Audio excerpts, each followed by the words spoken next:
explanation itong jet ski brouhaha. Alam mo, panahon ng kampanya yon, hindi siguro sanay itong mga gago na style ko sa kampanya. Pati yung bunganga ko ngayon. Nagyabang ako na pupunta ako sa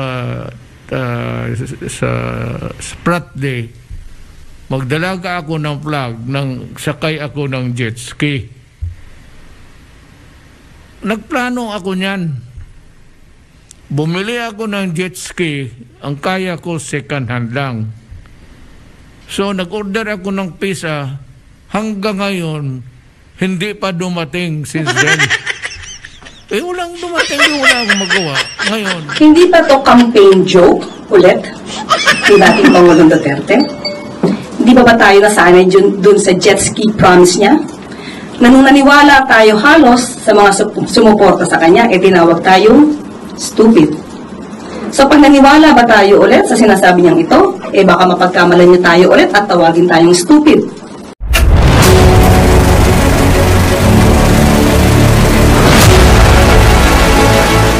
Sa inyong mga katanungan. We're now opening floors for questions from our Malacanang media friends.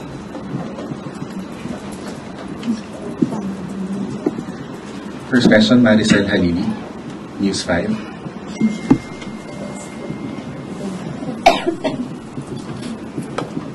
Ma'am, so just a clarification. So ibig sabihin, hands-off si Presidente doon sa gold reserves kasi PRRD mentioned or is accusing the Marcos family of stealing and selling the country's gold. Just so it's clear. Okay. Hindi pa to campaign joke ulit ni dating Pangulong Duterte?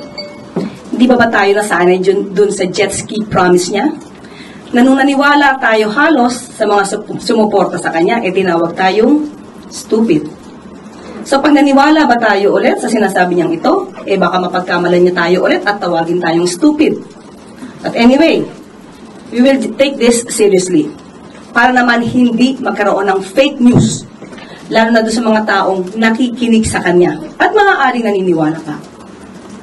Itong issue na to, October 2024, nasagot na ito. Ang nagtataka lang ako, bakit paulit-ulit na binibring up ni dating Pangulong Duterte? Wala ba siya mga economic experts na magsasabi sa kanya kung ano ba talaga ang regular activities ng BSP?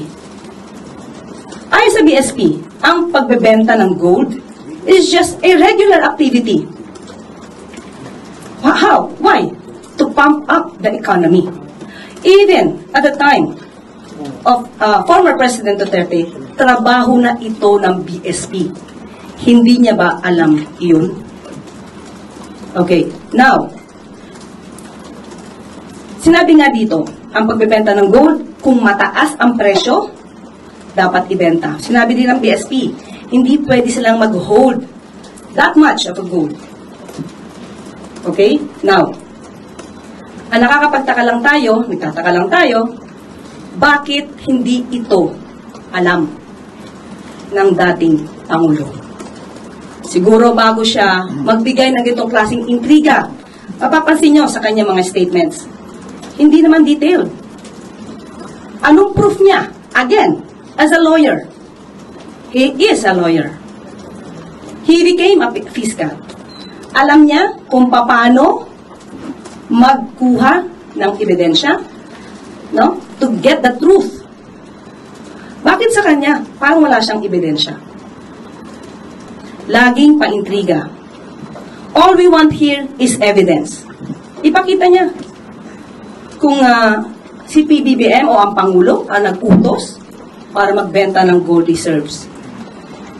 Samantalang sinabi rin ng BSP, solely and managed ito. No? Solely managed by the BSP. So, paano magkakaroon dito ng hand or pakikialam ang Pangulo? Shona Yu, People's Journal. When you said you will take this seriously, what do you mean by that? Will the government file charges against the former president? Hindi naman po. Sasagutin lang namin yung mga joke na lagi niya sinasabi. Since tayo ay sumasagot dito ng seryoso, baka sa susunod sasabihin na naman ng mga supporters niya, hindi niya na naman kilala si dating Pangulong Duterte. Puro joke yan. So ito ba mga sinasabi niya during sa kanilang rallies or campaign rallies? Joke ba o seryoso? We have to know that. Okay.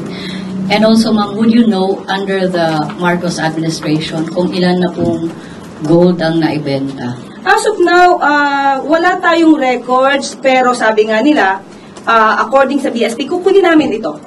Kung inyo pong i-require at alamin po natin kung maibibigay po sa atin ng BSP ang records na ito. Pero ang sabi nga po nila, mas tumaas pa po ang GIR natin to $106.3 billion.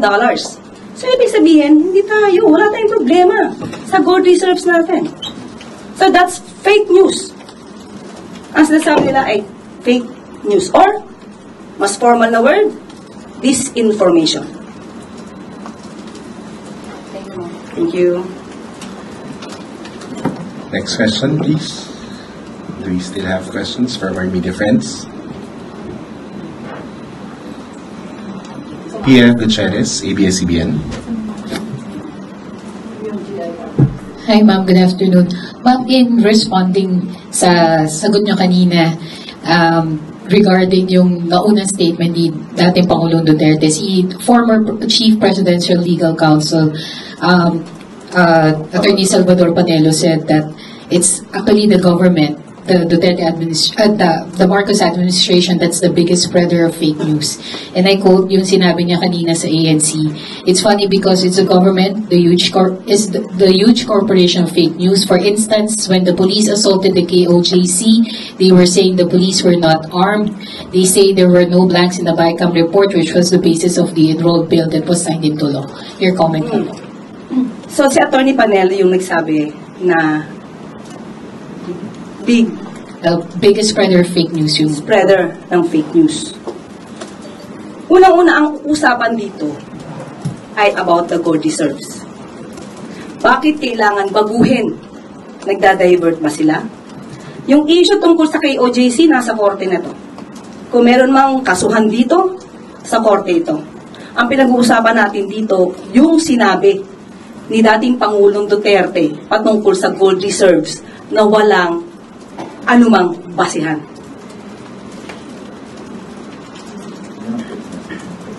Thank you, Yusek. We have more questions from MPC. Dave Partilla, PTV4. Good afternoon po, Attorney. Sa Mandawi rin po sinabi po ni former President Duterte na bumalik na po yung droga sa Davao, Cebu, and Manila. Marami na rin mga tambay ang na-hold up at mga nasasaksak. Reaction po dito. Davao, including Davao City? Oh, okay. Kung Davao City pinag-uusapan natin, sino ba ang mayor ng Davao City? Hindi ba yung anak niya? Si Mayor Baste Duterte. So, ang ibig ba sabihin nun, napaka-inefficient ng anak niya? Again, ulitin natin, nasaan ang data patungkol rito? At tandaan natin, nung panahon niya, at least ngayon may record kung may namamatay, nung panahon niya, menong bang nare-record doon sa mga biglang nawawalang mga tao? Tanong lang natin yon. So, dapat yun siguro, alamin din niya. Pero as of now, sabi nga natin, anak niya ang namumuno sa Davao City. Bakit ganun ang kanyang lungsod? Ivan Medina, GMA7. Yusek, kakapanumpa niyo pa lamang po ngayong araw na ito as Undersecretary and Palace Press Officer. And you come out with guns blazing. Ito na po ba ang magiging communication stance ng Administrasyong Marcos starting today? Siguro ganito lang po talaga ako. When it's for the truth, ilalaban natin yan. Wala tayong, hindi tayo magsasagwa ng anumang fake news. Basta kaya maalab ang damdamin natin sa pagsasalita is because we know we are fighting for the truth. Do you think it has come to a point that the administration needs to take this, firmer stance against fake news because it has already gone to worrisome levels? Yes. We have to fight for that. We have to fight against fake news. Otherwise, yung mga tao na naniniwala sa kanila, maiiba ang isip nila. Maiiba ang diskarte nila. It is our obligation, especially tayo, mga taga-media. Dapat nating iparating sa taong bayan, ano ba ang katotohanan. Iwasan natin yung mga intriga na walang basihan. As of now, kasi puro intriga eh. Puro intriga ang pinapasok sa utak natin. At nakakasira ito sa bansa, sa ekonomiya. Hindi ko ba? Thank you. Marisa Lalili, News 5. Hi ma'am, good afternoon once again. Ma'am, just so mas maintindihan po namin yung mandate ninyo, are you also considered as the presidential spokesperson?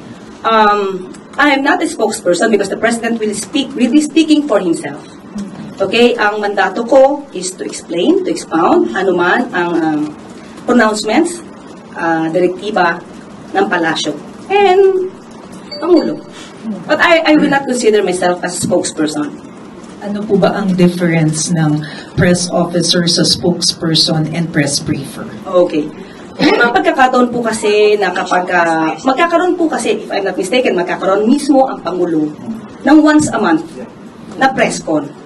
So, siya po talaga yung, kung ano man yung kanya naisabihin, sa kanya po manggagaling. Ako is more on the pag-explain, pag-expound, at kung may konting gap, doon tayo papasok. Ma'am, sorry, but of course, whatever you tell us in press briefings would have to have the authority of the President. Of course. Yes, sir. Thank you. I think we don't have any more questions, Isaac. And this is where we end our press briefing for this afternoon. Thank you very much, Yusek Castro. Thank you. Thank you po.